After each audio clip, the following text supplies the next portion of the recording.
Bonjour à tous, bienvenue sur la cuisine de Philippe. Aujourd'hui, je vais vous présenter une recette de terrine de campagne au cèpe. Pour la réaliser, il vous faudra 500 g de maigre de porc, sauté de porc, ça va très bien, 1 kg de gras de gorge, 500 g de foie de volaille, 5 g de cèpe sec, 2 grosses cuillères à soupe de farine, 2 cuillères à soupe d'un alcool, moi j'ai mis du calva, 2 œufs, une cuillère à café de paprika, une grosse cuillère à café de poivre, concassé c'est mieux parce que je trouve que le goût est meilleur, 30 g de sel, une cuillère à café d'herbe de Provence, du thym, 2 oignons, une petite cuillère de noix de muscade râpée, 2 branches de romarin, 2 feuilles de laurier et bien sûr 4 gousses d'ail ou 5, ça dépend de la taille, avec un petit bouquet de persil que vous hachez bien fin. Et bien sûr j'oubliais pour la finition, donc après la cuisson, un sachet de gelée au madère. La première étape, je vais faire regonfler mes cèpes, donc je vais les mettre dans un petit bol avec de l'eau tiède et je vais les faire tremper jusqu'à ce qu'ils reprennent souplesse et qu'ils se réhydratent. L'étape suivante consiste à hacher les viandes. Donc je vais tout passer au hachoir, sauf le foie que je coupe au couteau, sinon vous allez le réduire en purée et ça ne va pas avoir une consistance sympa. Donc je vais vous montrer comment je fais. Je prends mes foies, j'enlève s'il y a des petites nervures comme ça et je coupe très fin.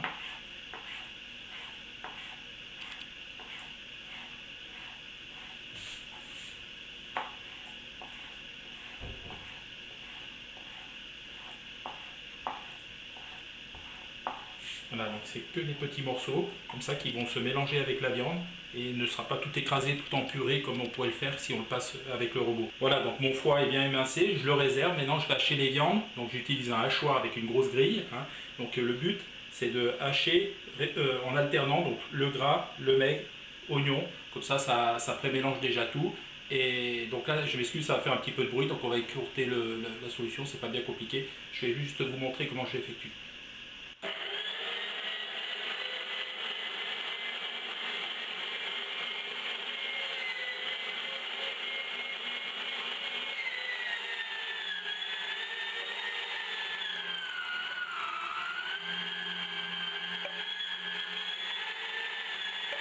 Mon porc est haché, mon foie est prêt, donc je vais émincer maintenant les champignons qui ont gorgé, donc je les égoutte bien, et pareil, je les émince de façon à ce qu'ils soient très fins.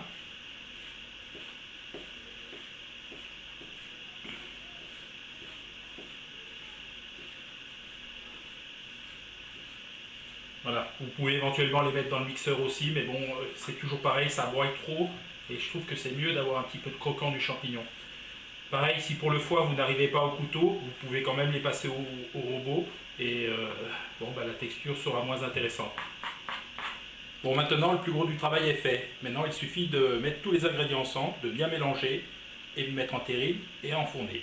Voilà, donc je mets mes foies. On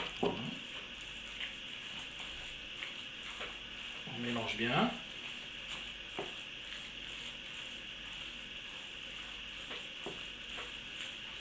Je vais mettre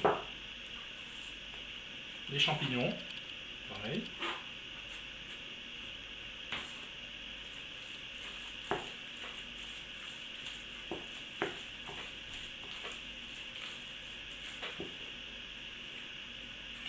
Persil, ail.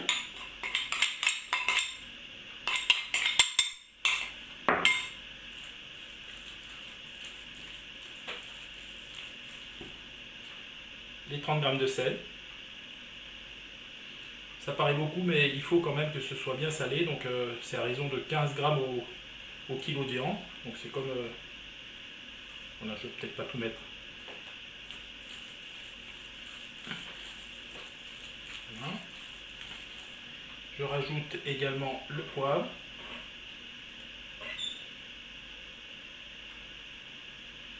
Hop. On mélange bien.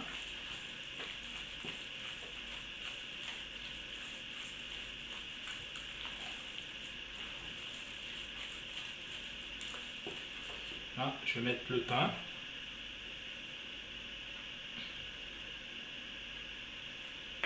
le paprika,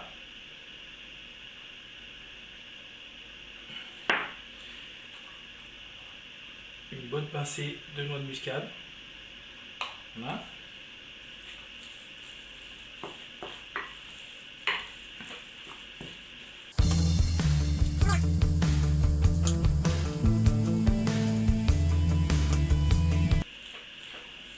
Voilà, à ce niveau-là, je vais mettre maintenant les 2 œufs entiers.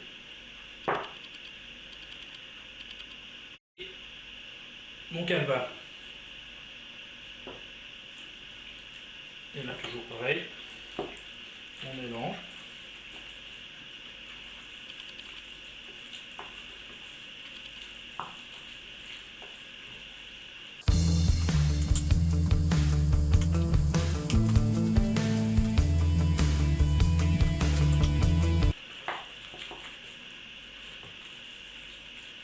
Voilà, là c'est bien mélangé. Maintenant, je vais mettre ma farine qui va faire épaissir et puis enlever un petit peu tout ce liquide.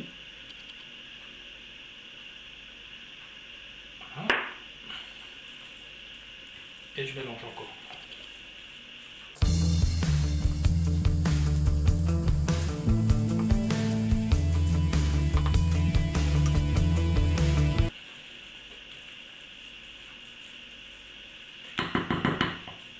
Voilà, ma préparation est prête à être mise en terrine et au four. Maintenant, on met en terrine.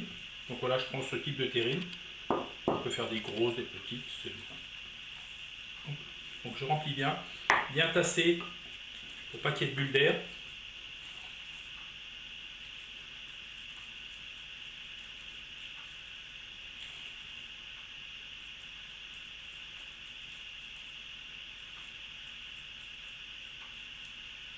Là, on remplit bien.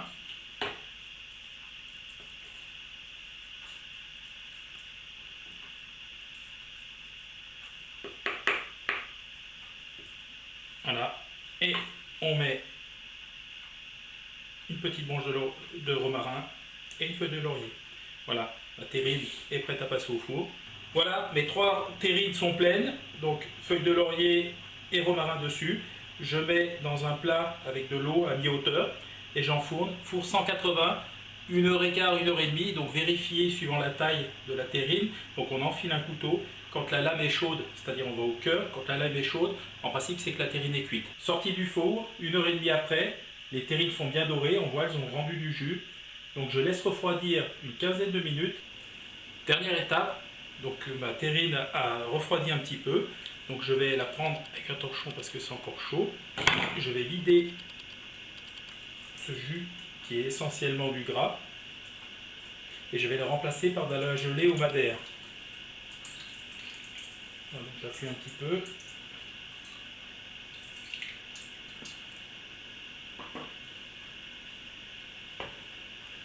Voilà, donc on remplit jusqu'à couvrir.